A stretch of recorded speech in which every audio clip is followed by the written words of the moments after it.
All right, I just made it for sailings 5 days or more. You have to have a 500 credit score or higher. And make the prices $500 a person. Now there will be less riffraff. Caribbean's fabulous. Every island has its own personality, its own flavor. But the place I like best of all, and I'm sure you will too, is right on board my ship, the Superliner Celebration.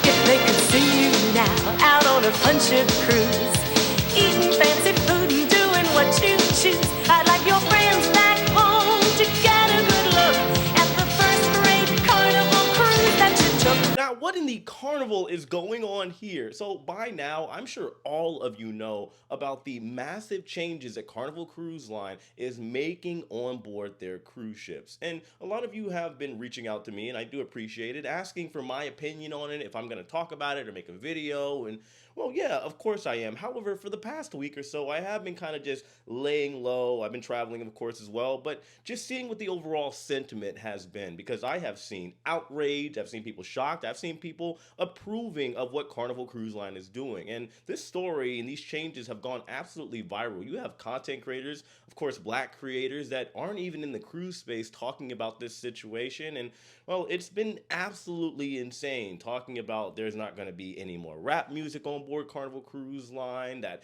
they're banning songs like Boots on the Ground and The Wobble, and overall, the idea is that Carnival Cruise Line is racist against black people. So I am going to show you a couple clips in this video, both for and against the changes that Carnival is making. Then we will go over the outlining of rules, and of course, toward the end, I will give you my opinion on the matter. By the way, before we lay the anchor down, I do want to quickly address the cruise ship in the room. I do apologize in advance. As you guys can see, my eye is a little bloodshot. Unfortunately, I've been doing a lot of training. You guys know I'm a professional dancer, spinning around all over the place, and I believe I popped a vein. But don't worry, thankfully there is no pain, but I do apologize if it's distracting throughout the video. However, let's go ahead and get to it with some video clips. Carnival does not have to worry about me. They do not have to worry about me. We got the message loud and clear. We are not your demographic anymore. So y'all, I was supposed to be going on a Carnival cruise. So one of my friends is turning 30 and he's never been on a cruise. He doesn't have a passport, so do not suggest flying somewhere. So he's never been on a cruise, and he was like, it's my dirty 30. I want to be on a turns up ship. He'd be seeing all the videos of Carnival. He was like, I want to do that because I'm trying to be lit for my birthday, right?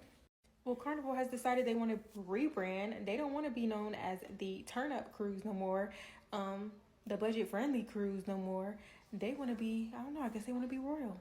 Even though when people book Carnival, they know what they are booking. They know they are booking a turn-up cruise, period. Everybody on there is looking to have a good time, party, and have fun. We know what type of people are on there. First they said no fans.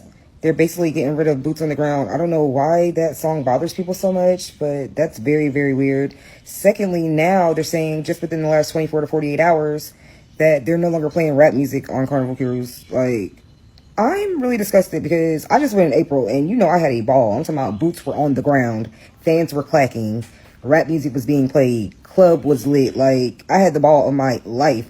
And I have another cruise booked, and this time it's a 6-day cruise. This is the longest cruise I've ever been on, or going to go on. And it's already booked and paid for. And now I'm like, I don't even know if I want to go. Hey, y'all got to stop saying Carnival is racist for changing their rules about their policies on their cruise. The fact of the matter is, they're not racist. They're not saying they don't want black people to come on. They don't want niggas to come on. Black people and niggas are two different types of people. Let me explain. Us, black folks that go on Carnival cruises, we know how to operate. We follow the rules. We are here to have a good time. Some of us are hardworking people and we just want to fucking enjoy ourselves. And some of us actually have decent jobs and actually want to unwind and get away from the false tenses of our job and also the stresses of our job. Now let me touch on niggas. Niggas don't follow no rules. They feel like anytime you say something or outlaw anything, you're racist, and they get drunk and they go fight, and then they don't know how to operate. Carnival Cruise Line being racist, I believe, is a little bit of a stretch. However, I do feel like they use up the lower socioeconomic black people in COVID and after COVID when they dropped their prices down to the flow. And the fact that y'all act like y'all don't really understand that lower socioeconomic prices lead to lower socioeconomic and ghetto shit is diabolical. And where I really think y'all absolutely made a mistake is you have to understand that rap music, hip-hop music, and bad behavior do not equal. So why would you cancel that music and then And for you people that be having shit to say, start looking crazy when people say that you're racist.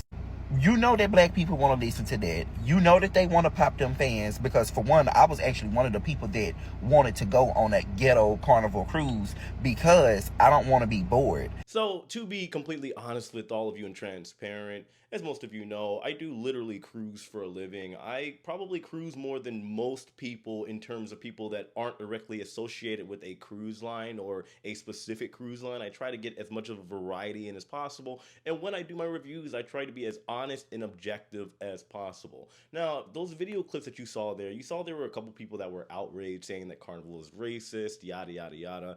However, I do personally believe, as somebody that does sail, I would argue Carnival more than most of the other lines that I sail with. There are a lot of cruises I take with Carnival Cruise Line that I don't really talk about. We got the Carnival Paradise over here, and living in Florida, it is pretty easy for me to get on a Carnival cruise ship. And let's say the real problems a lot of the times in terms of ships is usually Carnival's older ships. I'm talking about like the Elation, the Valor, the infamous Carnival Conquest. If you've been on a Carnival Conquest cruise out of Miami, you know exactly what I'm talking about. That cruise is absolutely crazy. And well, the terms that people are putting out there is black fatigue. However, I would like to change and say that it is ghetto fatigue. Now, before anybody gets angry, when I say ghetto, do understand, I want to make this very clear. Ghetto does not mean black. I have seen ghetto white, I have seen ghetto Asian, I've seen ghetto Hispanic. The reality is very simple. There are people that go on cruises and simply do not know how to act. They got bad brought ups, bad behavior, bad cruise ship etiquette, whatever it is that you want to call it, be it for the reason that they come from a place that cruising isn't a normal thing to do. Sure, we could go with that. However, the reality is, through all of this, is that there are people, and I would argue that Carnival has enabled the behavior that act up whenever they get on cruise ships. I have personally been saying for years, as much as I love Carnival Cruise Line, yeah, there are some ships that I typically do not go on, or if I do go, I don't make videos about it because I know primarily it is going to maybe potentially put Carnival in a bad light, or it's going to highlight things that people aren't gonna like, and well, that's just the reality of the situation. But this has been going on for so long, and once again, years ago, I even said that if Carnival, because at that time, I believe it was 2021, 2022, they stated they were going to crack down on all of the craziness, the malarkey on board cruise ships, and unfortunately, a lot of people, most call Carnival's bluff and continued acting rowdy, continued fighting, and you have the kids that are disobeying the curfews and all that jazz, and there were no repercussions for it. Carnival quite literally went from the fun cruise line to essentially the anything goes cruise line. But then you have, of course, the other terms that will put Carnival in a bad light or bad image, the Walmart of the seas, which I have said that I believe Carnival is the Walmart of the seas. Why? Because most people, if not all, at some point either have gone or go to Walmart for something. Carnival is one of the most popular lines in the world, and I would argue the most popular line in the United States for a very good reason. Now, that being said, let's go over these new rules and break them down. The first of which they are in effect June 2025, you have the teen curfew. Now, it says guests under 18 must follow a 1 a.m. curfew in public areas unless with an adult 21 and up. Now, I wholeheartedly agree with it. If you guys have been on a cruise where there's a bunch of rowdy kids, let's say during summertime, personally, I would argue midnight, right? The kids should be in their room or accompanied by an adult that is, I would say, maybe 25 and up by midnight, because there's not much going on after midnight. Back in 8th grade, I had a teacher, Dr. Donna James, very knowledgeable lady, and she told the class at one point in time, whether you guys agree with it or not, she said the only thing that is open after 1 or 2 a.m. is nightclubs, McDonald's, and legs. Moving on, we have the age policy. Solo cruisers must be 21 and up or sail with someone 25 and up. Teens 18 through 20 must be booked with a guardian. I don't think anybody's really going to argue that for obvious reasons, because when you're gallivanting the globe, whether you're on a cruise or not, and you're going to these far off lands and foreign countries and islands, theoretically and unfortunately, crazy and bad things do happen. So you do want to make sure everybody is mature enough to handle it. And if there are people that are underage running around that, let's say, are not of drinking age, 21 and up, it could potentially cause complications, which personally I've seen on cruise ships many a time, far too many times. The fan ban. Now, this is something that has caused a lot of controversy as well as some confusion. They are very clear. Carnival has banned folding clack fans inside nightclubs and indoor dance floors for safety. Battery powered fans, however, are still allowed.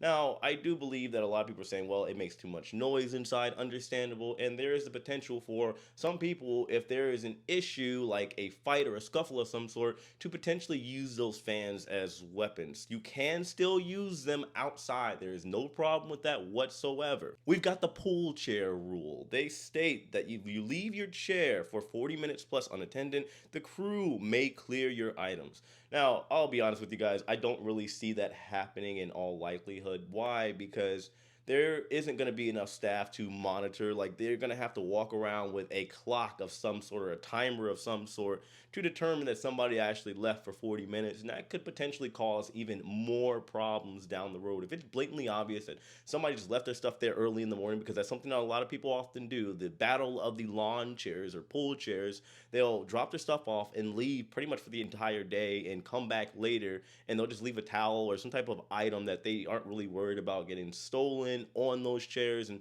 yes, that can cause complications. However, if somebody's gone for like 40 minutes, what if somebody's gone for like 35 minutes and the, let's say, the crew member takes the stuff and removes it? It could potentially cause some problems. Now, given I'm not against it by any means, there are a lot of chair hogs out there. However, I don't really see how that could be enforced properly. This is a big one. We have behavior consequences.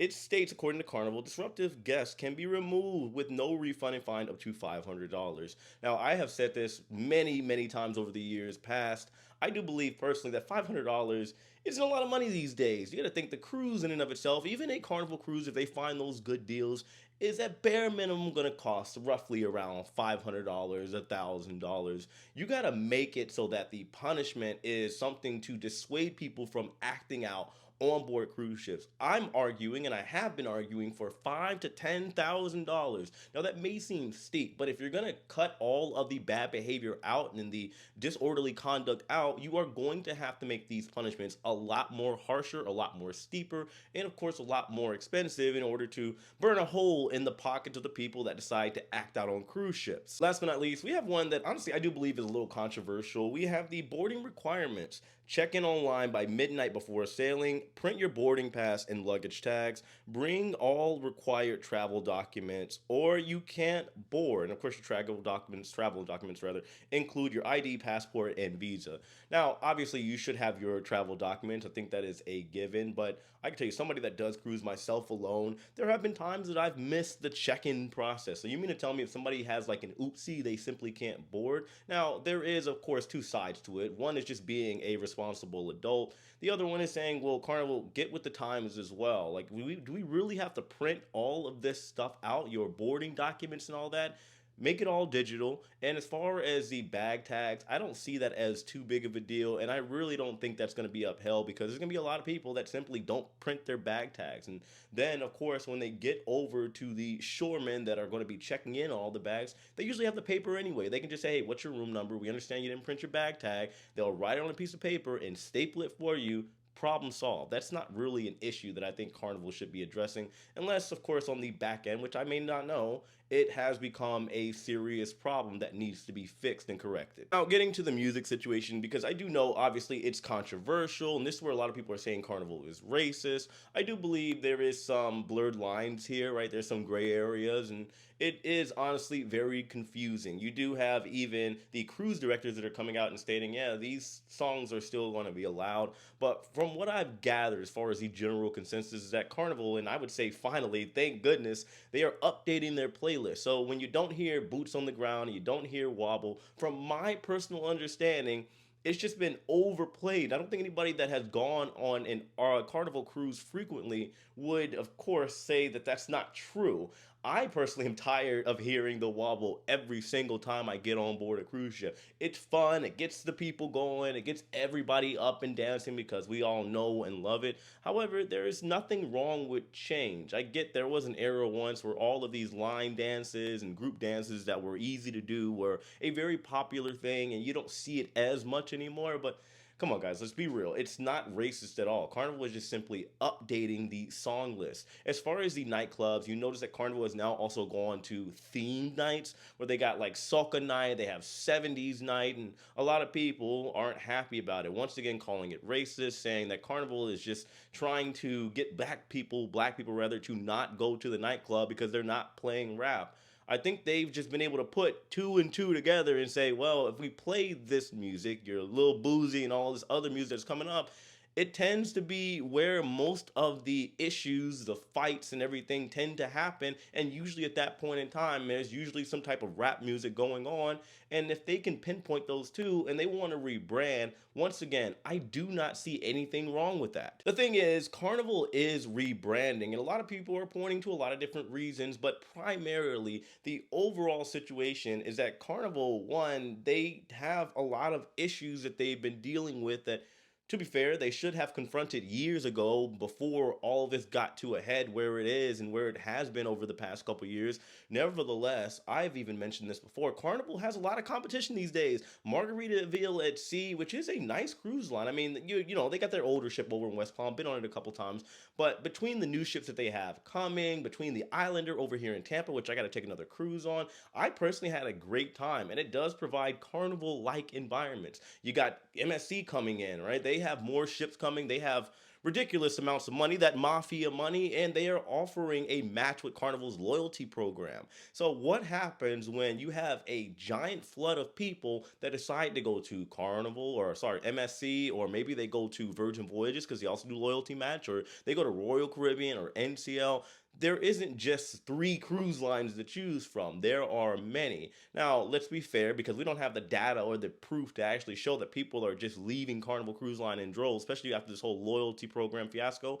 Nevertheless, you're still going to potentially lose money and have this situation where Carnival has a bad reputation and they can't charge what the other lines are charging because of the branding and the overall general consensus and feelings and opinions about what Carnival is right now up until this point when they decided to rebrand. It's just a big issue. And if Carnival were to continue burning through cash and losing money, and then they face bankruptcy, well, that's something they just simply aren't going to deal with, and I think that's understandable from a business perspective. Anywho, I just wanted to make my piece on this situation. I'm sure many of you have already been watching other content creators talk about this, whether it's on YouTube or TikTok or Facebook, and you've been in the discussions and chats, and I think everybody overwhelmingly agrees that Carnival did need to make some changes. Sure, you can debate about the kinds of changes that have been made, but moral of the story here, Carnival Cruise Line is not racist by any means, and they are going to, of course, do some trial and error. Maybe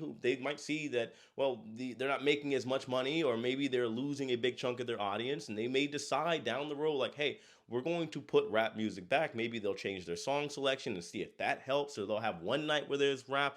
There is going to be a lot of experimentation, but this is what happens in business. If something's not working, a formula, or you're losing money and burning through money and potentially looking at bankruptcies if a pandemic-like event or anything of that nature comes in, it sails in, well, yeah, changes need to be made. But that's what I have for today's video, guys. Of course, let me know your thoughts in the comment section below. Hit that like button on your way out. Subscribe if you haven't already. And know, as usual, I love and appreciate every single one of you. I'll see you later.